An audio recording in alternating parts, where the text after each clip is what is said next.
Duel Review is brought to you by NexusDigitalComics.com. Hey guys, welcome to another great week of Duel Review. We're going to be starting off with a few worthy web comics, followed by Castlevania Symphony of the Night, and then for our focal point, Comic Book Men, the AMC show. That's right. Our anime this week is Final Fantasy Unlimited, and our movie is Brave. I'm RJ. And I'm Nick. Let's get to it.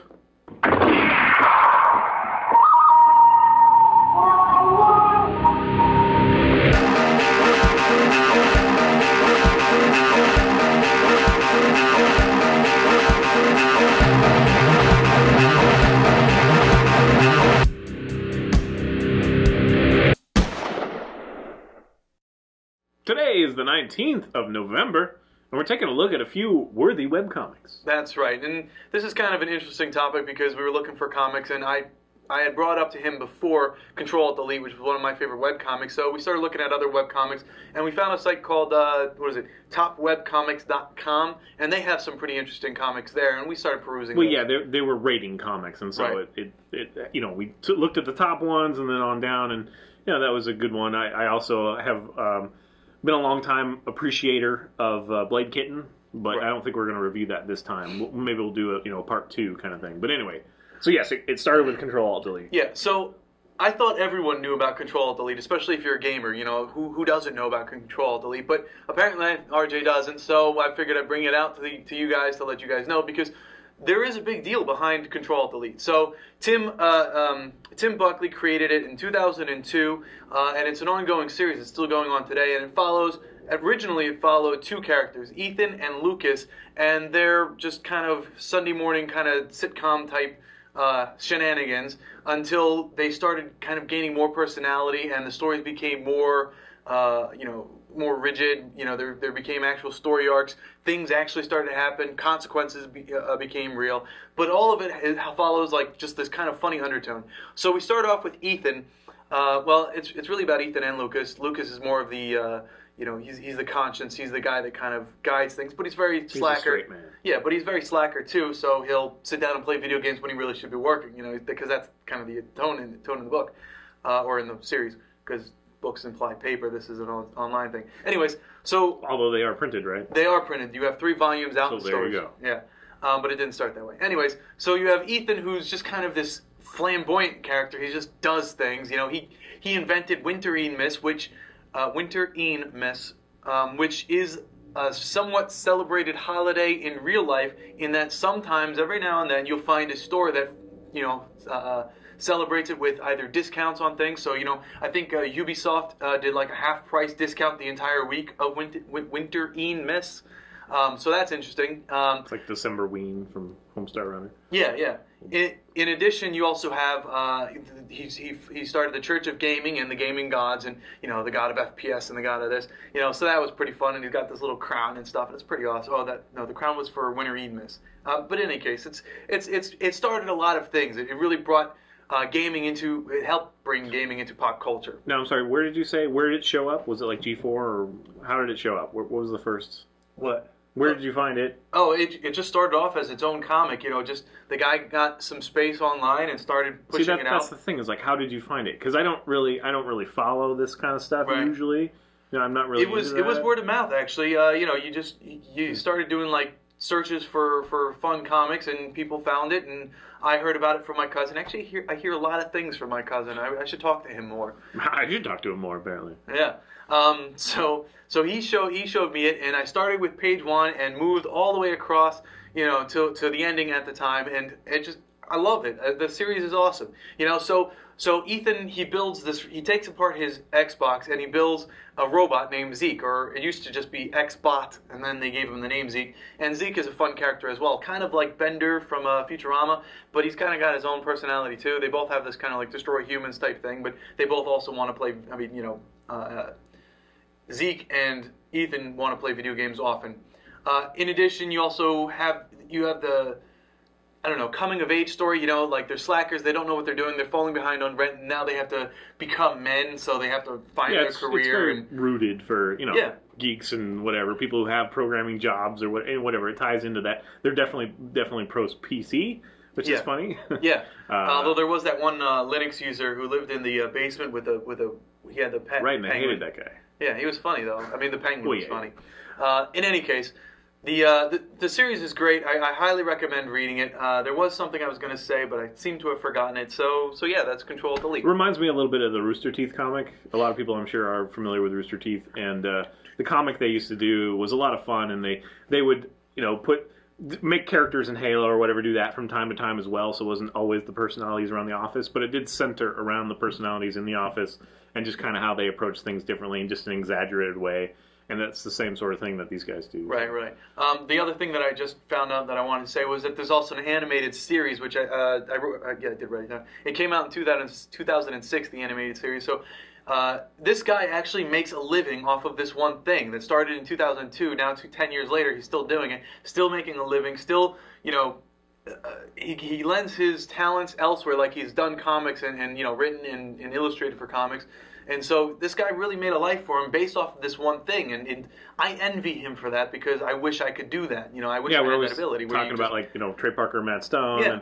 and the guys from Ween who did Homestar Runner, although they've apparently, you know, since abandoned that, which is sad. Right. But like Rooster Teeth and all that, yeah, you know, just getting and perhaps our problem is that we diversify so much. Anyway. Yeah. So let's talk to him about another comic. Okay. Grrl Power was one that we found through the website that we mentioned, and it's a lot of fun, and it's not terribly long, so you can catch up really well. Dave Barrick, I think, is the name of the writer, and I tried to look up more information on him, and it's kind of out of the blue as far as I know. I can't seem to find him, you know, working on anything else. I'll say this right off the bat: the art is a little bit unrefined. It's a little bit flat in some ways, but it's astounding in the character, and you know, the art works well, really well, especially for a webcomic. It is on the, I think, upper end of the webcomic stuff. And it is really enjoyable. It's a lot of fun. I originally, just the name Grrl Power, you think, oh, well, maybe this is a comic that women, you know, are producing or something like that. Not so much. There's definitely some, you know, some funny things that happen that men wrote, you know, a man wrote. Clearly. But it follows this girl, Sydney, and she's kind of this girl geek. She owns half of a comic book store, and she's really funny. Yes, hilarious. Dave writes for her very well. I really enjoy her little, you know, she has these moments where she breaks down and just cusses a blue storm, and then there's like a sailor blushing and a nun that is like, oh, yeah, whatever. And it's just these awkward fish out of water moments for her in the beginning. Anyway, it's kind of like this real slice of life in the comic book store, and she's getting upset at, you know, the different reps and stuff, like the diamond rep and stuff, and so you get a little bit of flavor of that. And then it moves towards the superhero part. It turns out that Sydney has a kind of a superpower of her own.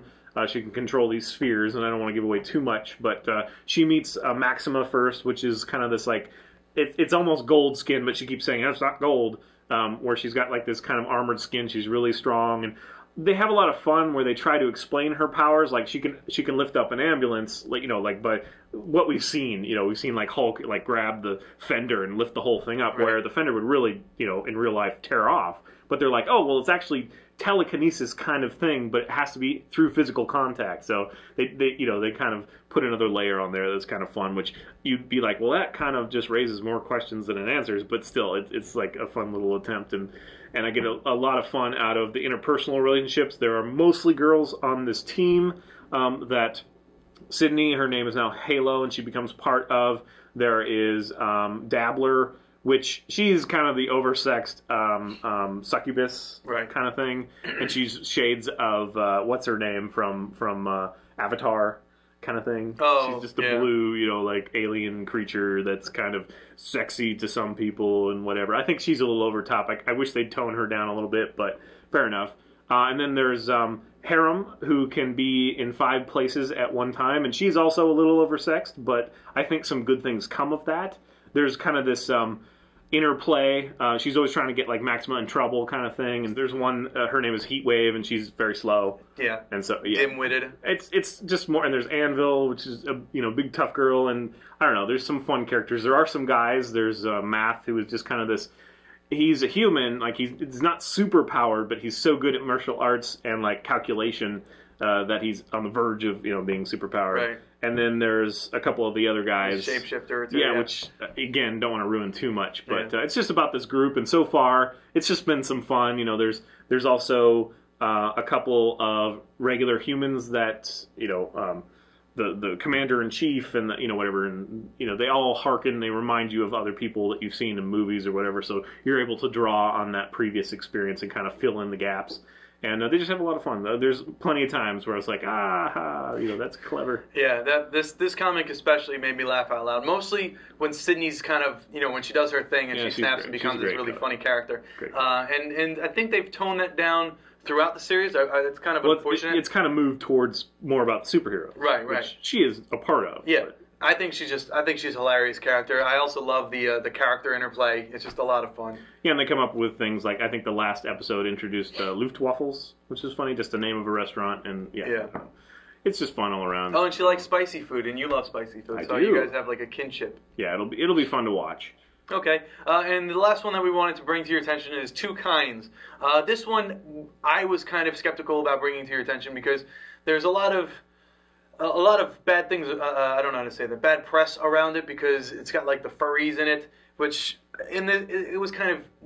I think it's overblown. I don't think that's the point of it. Right. It's a highlighting of interracial or cultural by making it interspecies. Right. They also some other things that I read was there's a lot of racism in it, but then again that's just the kind of world that he built. So this guy Tom Fishbach, who grew up in a school full of white kids who made fun of him for being Asian, so he kind of pushed that into his comic, the racism there, by giving three races. You have the humans, the Kadra, and then the Baltine or whatever, the rat-like creatures.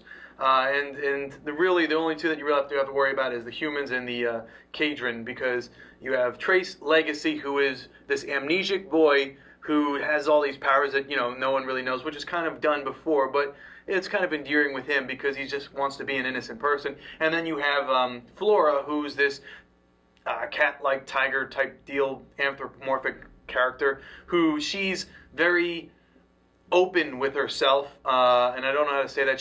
She teeters on the line of being human and animal, or humanized. They are all human. Yeah. I mean, there's nothing explicitly animal about them. But she acts more like an animal. She's more willing to run around naked. She's more really willing to leap at her urges, and that's kind of a sexual implication. That could just be a cultural thing. I mean, Yeah. I don't know where it expressly goes to animal. And this is the thing, is like, we were just like, well, we enjoy it, and yes, there is that kind of like, boy, I hope they never go into that territory. Right. And they don't really. Damn all the whatever. If we enjoyed it, we're going to report on it. Yeah, so. And it was fun. I did have fun reading it. I think that Trace is a pretty cool character when you allow him to be. Like, don't kind of say, oh, this has been done before, this has been done before, this has been done before. Yeah, they're really fun parts. Yeah. They're endearing parts, sweet moments. I think it runs the gamut. It's just kind of a different flavor as well. Like, most of the comics that we immediately would respond to, the other two are examples, are the humor. Yeah. And this is not necessarily, it definitely has some humor in it, but it's just kind of a sweet story. And again, if this had been like Studio Ghibli or, you know what I mean, like an anime, nobody would think twice about it. Right. So I don't know why they're giving this guy such crap. Although maybe there's something I missed, I don't know. So just, check it out if it sounds interesting to you. And if you don't like it, you don't like it. If you do, keep reading it. Yeah. Usually this sort of thing would bother me if it was oversexed, but this is not oversexed. Right. So I don't know. I think it's just another way to kind of show the barriers between cultures and things like that. And coming from, his background, that makes perfect sense. Right. So, anyway, so that's a few of our worthy webcomics for this week, and I think we'll have some more to come. Please subscribe to our Duel Review channel on YouTube and watch a great playlist. Game Lab's been a lot of fun. Moonflower and Fover are great. Thank you. And please leave comments. We love comments, and you can help support us by buying our wares at spiderwolf.com. That's right. See you guys. Good job, sir. T-shirt. Coming up, it's Castlevania Symphony of the Night. Worthy webcomics? Worthy webcomics. I like that. Worthy web. That sounds like something you would read out of a comic book. Worthy webcomics. Worthy, but if it's spelled different, it could be Old English for cantankerous, I think. Worthy? I think you're right. Anyway. Oh, you know what? We are fucking blowing out the audio. We are blowing out the audio. Good thing I thought of that. Good call. Ah, there's a monkey. means we're both like the whole time.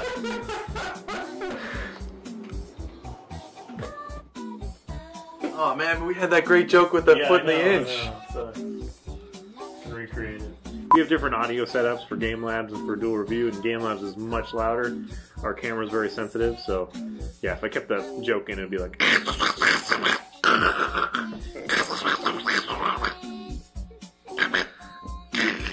True story. That happened. In fact, we should just do an I entire. sound a little bit like a rabid Donald Duck. Yeah. Although ducks can't get rabid. They're not animals. Joke killer. Any- Nick Joke Killer Bach. Anyway, we should do an entire episode where we talk like that. Just...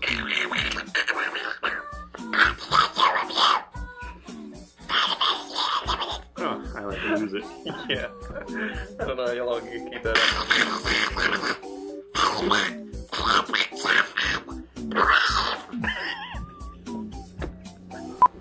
You hurt my feelings. I'm going. up. I was wondering what happens. Like, wow, did I really hurt his feelings? Where is he going? I need to get back into the game. But it's been difficult. I need a job. I'm not coming back. Just so you know. He was at the door and he said he's not coming back. He actually looked in, said, I'm not coming back, and ran off. Okay, so I guess I'm going to do dual review by myself. Hey guys, welcome to Dual Review. We got a great week, starting off with web-worthy comic-worthy webs, web-comic-worthy ofness, the end. A few worthy web comics. Alright, I had to come back because the thought of you alone trying to be funny is just sad. I know. Just sad. I'm like that clown who doesn't really do anything funny. I just kind of stand there and people feel sad for me. Oh, you mean all of them? Clowns can be funny in a creepy, scary kind of way. They're stupid. I've never been scared of them or pleased by them. What? Oh, that sounds horrible. That does sound horrible. Except I've never been. Wait, you've never been pleased by a clown? Never been pleased. Never. Never. I find that hard to believe. Never been pleased by a clown. I try to be pleased by clowns at least once a month. When the circus is in town. Oh boy. I bet you please each other. Boy, do we. Alright, strange place. Hold back. Stop that, Nick. Stop it.